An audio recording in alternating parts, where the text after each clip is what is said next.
इसका मतलब 56% पोस्ट तो खाली पड़ी, कॉलेज कैसे चलेगा हमारा? हम ऐसी स्थिति पे आ गए हैं कि ये मैं नहीं बता रहा, ये मोदी सरकार का नीति आयोग अपने खुद के एक्सपैंडिंग क्वालिटी। एक मिनट तो बोल रहे सारा शुरू तो अब तक झूठ बोल रहे, हमने टोके नहीं। मगर एक निवेदन करूंगा सर, अभी हमने जो 20 किलोमीटर के दायरे में जो कॉलेज खोले हैं वो बोल रहे थे हमारे अजीत, अब चुपचाप रहे। क्या क्या उन्होंने कहा, जवाब दे देंगे ना, कोई बोलेगा? कोई बात नहीं कही है। देखिए हुड्डा साहब मेरी बात सुनिए। माननीय अध्यक्ष जी, मेरे हरियाणा और कैथल के सारे निवासियों, मैं आप सबका धन्यवाद करता हूं। आप सबके आशीर्वाद के साथ आज मैं यहाँ खड़ा हूं और आज राज्यपाल जी के अभिभाषण के बारे में हमारी चर्चा चल रही है। जो ये राज्यपाल जी का अभिभाषण होता है, ये एक प्रदेश में नई सोच का रास्ता दिखाने के लिए होता है। ये हमारे प्रदेश को एक भविष्य का आईना दिखाने के लिए होता है। ये प्रदेश के गरीब, प्रदेश के किसान, प्रदेश के मजदूर, प्रदेश के महिलाओं और युवाओं को एक नया रोड मैप दिखाने के लिए होता है। लेकिन दुर्भाग्य की बात है कि जो हमारा मौजूदा गवर्नर एड्रेस, राज्यपाल अभिभाषण था, वो बगैर काम के एक गुणगान की खाली लिफाफा बनकर रह गया था। इस सरकार ने एक जुमला का लिफाफा तो बनाकर दे दिया राज्यपाल जी को कि आप ये पढ़ देना, लेकिन ना उसमें कोई विजन, ना उसमें भविष्य के बारे में कोई रास्ता और ना हरियाणा की समस्याओं का कोई समाधान। तो आप बताइए क्या करेंगे हमारे युवा? मैं खुद युवा हूं, युवाओं के बारे में बात करना चाहता हूं। हम सबको लगा था हरियाणा के युवाओं के लिए एक उज्जवल भविष्य का रास्ता दिखाएगा, ये रोड मैप दिखाएगा राज्यपाल जी का अभिभाषण, लेकिन इसमें कुछ भी नहीं था। क्योंकि आज के दिन युवा को धकेल दिया गया है, बेरोजगारी के एक ब्लैक होल में धकेल दिया गया है, जहां क्या करे युवा? घर पे बैठा रहता है, फोन लगाता रहता है, सोचता रहता है मैं कनाडा ऑस्ट्रेलिया जाके कुछ करूं। स्पीकर सर, मैं तो आपको सिर्फ पिछले 15 दिनों में जो चौंकाने वाली खुलासे हुए हैं उनके बारे में बताना चाहता हूं।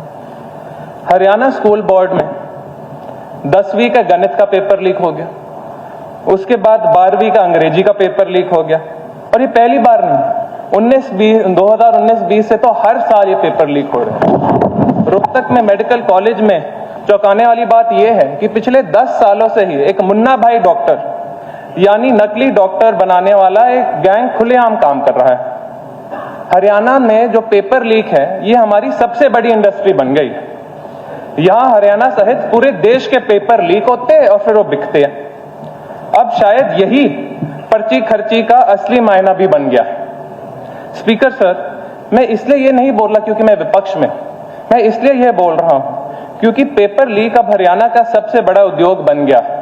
मैं आपको कुछ उदाहरण देना चाहता हूं। HPSC का जो अटैची कांड हुआ था, जहां करोड़ों रुपए HPSC के दफ्तर में मिले थे डेंटल सर्जन के एग्जाम के, हम सबको याद है। 2021 में पंचायत सेक्रेटरी का एग्जाम लीक हुआ, 2021 में असिस्टेंट लाइनमैन का पेपर लीक हुआ, 2020 में नायब तहसीलदार का पेपर लीक हुआ करनाल में, उसी समय पुलिस कांस्टेबल का पेपर लीक हुआ, 2019 में क्लर्क की भर्ती का पेपर लीक हुआ, उससे पहले जज HCS जुडिशियल का पेपर लीक हुआ, उसी समय एक्साइज इंस्पेक्टर का पेपर लीक हुआ, असिस्टेंट प्रोफेसर कॉलेज कार्डर का पेपर लीक हुआ, HTAT का पेपर लीक हुआ, CET का पेपर लीक हुआ, 2024 में नीट का पेपर लीक हुआ, उससे पहले all India pre medical test का पेपर लीक हुआ। और ये सिर्फ हरियाणा प्रदेश के पेपर नहीं, ये तो बाहर के पेपर भी।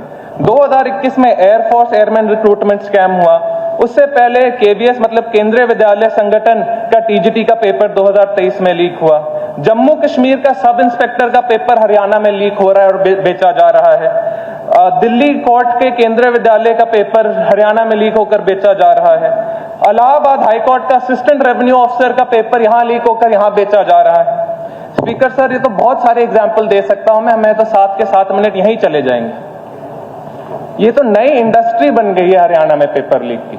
पिछले 10 साल में और कोई नई इंडस्ट्री ना आई हो हरियाणा में, लेकिन पेपर लीक की इंडस्ट्री अब हरियाणा की नंबर 1 इंडस्ट्री बन गई। लेकिन गवर्नर एड्रेस में, राज्यपाल जी के अभिभाषण में हमने इसके बारे में बात ही नहीं की। और ये सिर्फ पेपर लीक की बात नहीं, हमारी पढ़ाई की भी ऐसी स्थिति हो गई स्पीकर साहब, महात्मा गांधी जी, पंडित नेहरू जी, बाबा साहब अंबेडकर जी कहते थे पढ़ेंगे तभी बढ़ेंगे। लेकिन आज पढ़ाई की इतनी बुरी स्थिति है हरियाणा में, आप किसी भी जवान साथी से पूछो वो आपको बताएंगे। मैं आपको थोड़े से फैक्ट्स बताना चाहता हूं। हाल ही में आरटीआई रिप्लाई में हमें पता चला गवर्नमेंट एंड एडेड कॉलेजेस में लेक्चरर और प्रोफेसर में 7,986 पोस्ट मंजूर है। उसमें सिर्फ 4,465 पोस्ट तो खाली पड़ी है। इसका मतलब 56% पोस्ट तो खाली पड़ी है। कॉलेज कैसे चलेगा हमारा? हम ऐसी स्थिति पे आ गए हैं कि ये मैं नहीं बता रहा, ये मोदी सरकार का नीति आयोग अपने खुद के एक्सपैंडिंग क्वालिटी। एक मिनट देखो सर, मैं तो एक बात कोई बात है सर, मेरा भी हम बोलते नहीं है, मगर एक बात के लिए वैसे बोल रहे सारा शुरू तो अब तक झूठ ही बोल रहे थे, हमने टोके नहीं। मगर एक निवेदन करूंगा सर, अभी हमने जो 20 किलोमीटर के दायरे में जो कॉलेज खोले हैं उनकी जो संख्या बढ़ी है, कॉलेज बड़े हैं, हमने बनाए हैं, उसके लिए रिक्रूटमेंट के लिए एचपीएससी को बोला हुआ है वो तैयारी करें, क्योंकि कॉलेज अभी बने। अब इसलिए लग रहा है कि भी इतनी सीट खाली है, इतनी खाली, ठीक है वो है तो उसकी प्रक्रिया जारी है। इन्हीं कॉलेजों के बारे में मैं बात करना चाहता हूं। कुछ गरिमा है, वो बोल रहे थे हमारे अजीत, अब चुपचाप रहे। क्या क्या उन्होंने कहा जवाब दे देंगे ना, कोई बोलेगा। कोई बात नहीं कही है। देखिए हुड्डा साहब मेरी बात सुनिए, मैं कभी गलत नहीं कहता, मैं कोई बात ऐसी कहता हूँ।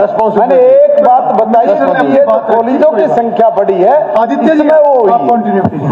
जब हम कॉलेजों की बात कर ही रहे हैं तो जैसे मैं बोल रहा था, नीति आयोग की खुद की report expanding quality higher education to state public universities में कहा गया है कि हरियाणा में quality of education, density of education, gross enrolment ratio और ऐसे हायर एजुकेशन के सारे क्राइटेरिया में हरियाणा बहुत पिछड़ा हुआ है।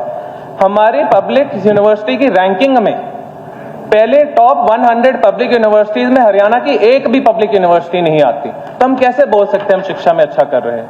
हमारी स्कूलों की भी यही स्थिति है। 487 प्राइमरी स्कूल में एक भी टीचर नहीं।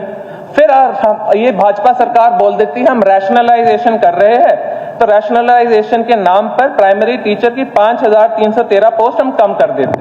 पहले हमारे स्कूलों में टीचर ही नहीं है, उसके बाद आप रैशनलाइजेशन में और टीचरें कम कर रहे हो, तो कैसे पढ़ेंगे हमारे बच्चे, कैसे बढ़ेंगे हमारे बच्चे?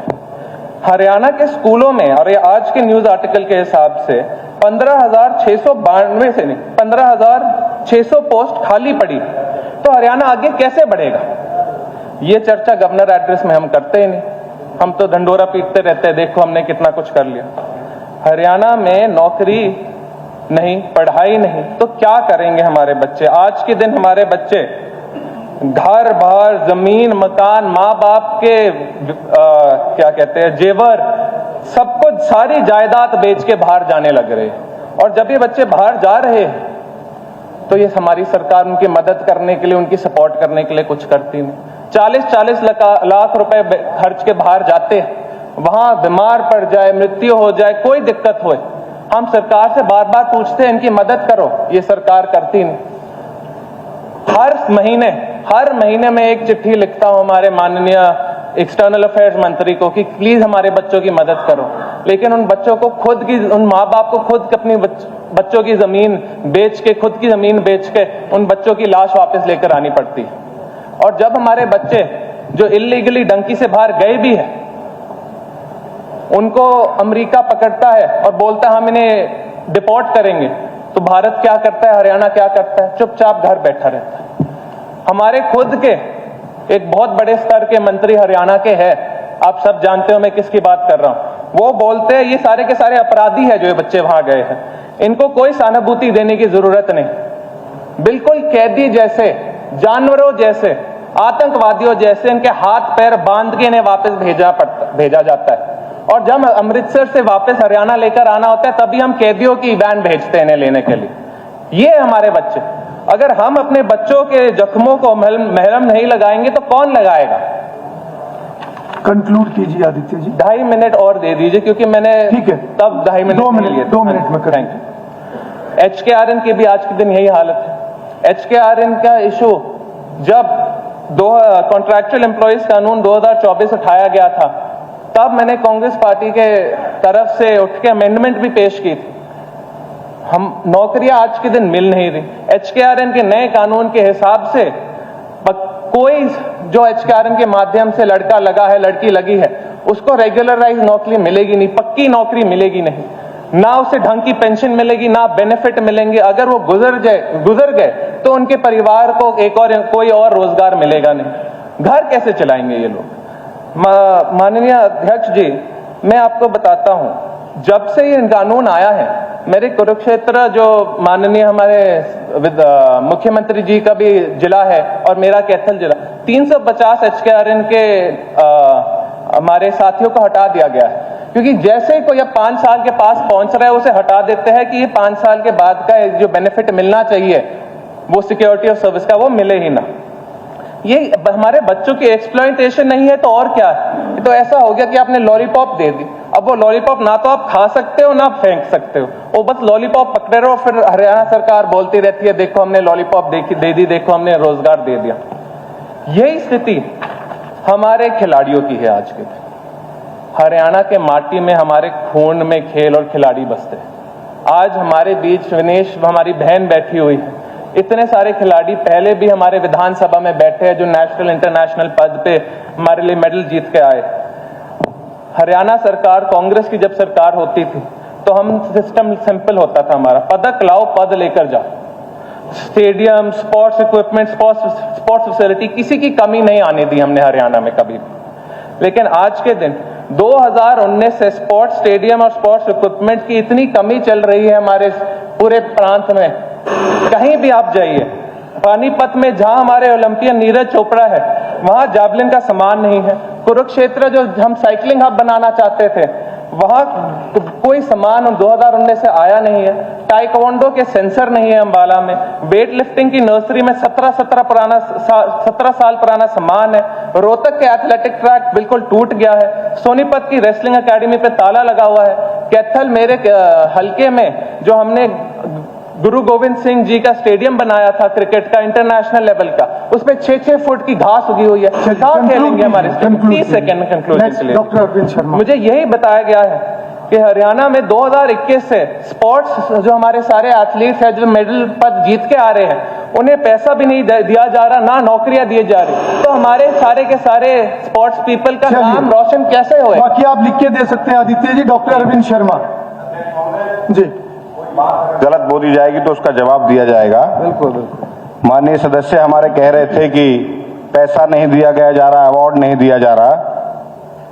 2004 से और 14 तक सिर्फ 38 करोड़ रुपए इनकी सरकार में दिया गया। 2004 से और 2014 से और 24 तक 592 करोड़ रुपए हमारी सरकार ने दिया है कैश अवार्ड। जानकारी हमारे माननीय सदस्य से निवेदन है कि वो जानकारी सुनिश्चित करें। और आपकी सरकार ने सिर्फ 44 नौकरी दी थी, हमारी सरकार ने 223 नौकरी अभी तक 10 साल के अंदर दी है।